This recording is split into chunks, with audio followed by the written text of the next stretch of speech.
Bonjour David, merci d'avoir accepté mon interview pour Discover My Job.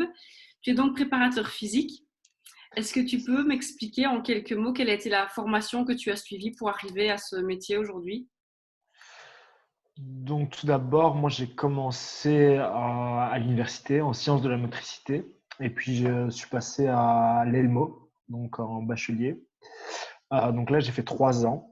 Et durant ma dernière année en bachelier en éducation physique là-bas à l'ELMO Lancin, j'ai été au Canada à faire un Erasmus de 4 mois à Sherbrooke.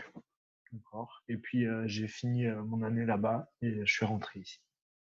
Ok, d'accord. Ton parcours professionnel jusqu'à aujourd'hui? Alors, j'ai commencé comme enseignant l'éducation physique. J'ai commencé dans le primaire, puis j'ai fait dans le secondaire, puis j'ai travaillé en tant qu'éducateur spécialisé psychiatrique. Donc, j'ai été dans des centres psychiatriques de nuit. Donc, c'est pour ça qu'il y a vraiment beaucoup de facettes dans ce métier parce qu'on peut faire vraiment beaucoup de choses. Après, j'ai travaillé comme maître nageur, prof de wakeboard. Et puis, préparateur physique et coach sportif par la suite. Ok. À ce jour, tu fais à 100% du préparation physique et du coaching sportif. Oui, aujourd'hui, je fais que ça. Donc, je varie dans les clubs de sport, en privé. Donc, parfois, je vais en domicile. Et aussi dans les clubs sportifs. Donc, je me déplace pour les équipes. Ok. Est-ce que tu as une journée type ou une semaine type ou bien c'est chaque fois différent? Alors, ça va varier très fort, mais on essaye de combler la semaine au maximum et de rapprocher les heures à chaque fois pour pas avoir des trop gros trous dans la journée. Mais les semaines varient à chaque fois. Euh, Souvent, je commence à 8 heures du matin. Donc, mon premier client arrive à 8 heures du matin. Je fais vraiment une grosse matinée, donc je fais souvent 11 heures midi. De midi à 14, il faut savoir que les gens, ils n'ont pas trop de temps de s'entraîner. Donc là, j'ai un peu un temps libre. Et ça reprend vraiment très fort à partir de 16 heures, donc après les heures de boulot. Et souvent, je fais jusque 20, 21, 22. Ça dépend.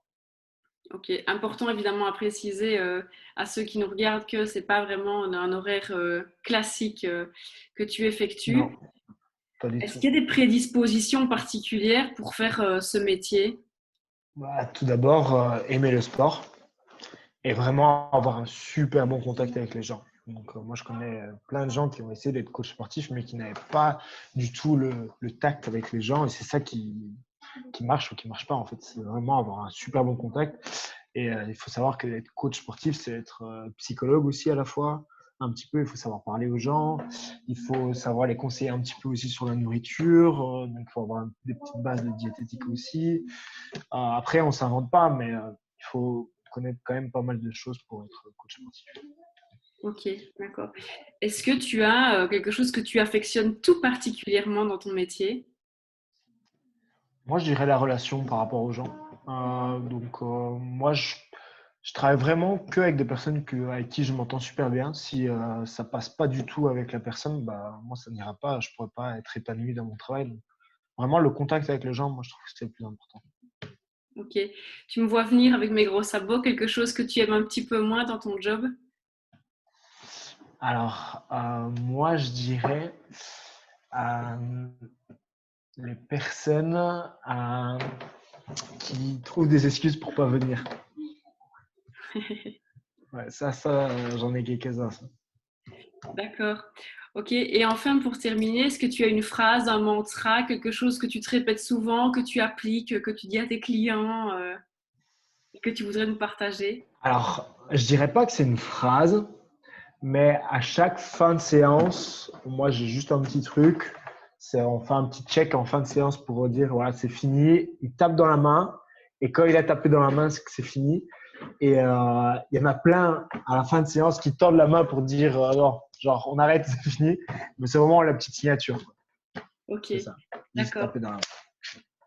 C'est gentil. Merci beaucoup, David, en espérant que tu as suscité peut-être une vocation ou l'autre chez l'une ou l'autre personne qui nous regarde. Je te souhaite bonne continuation.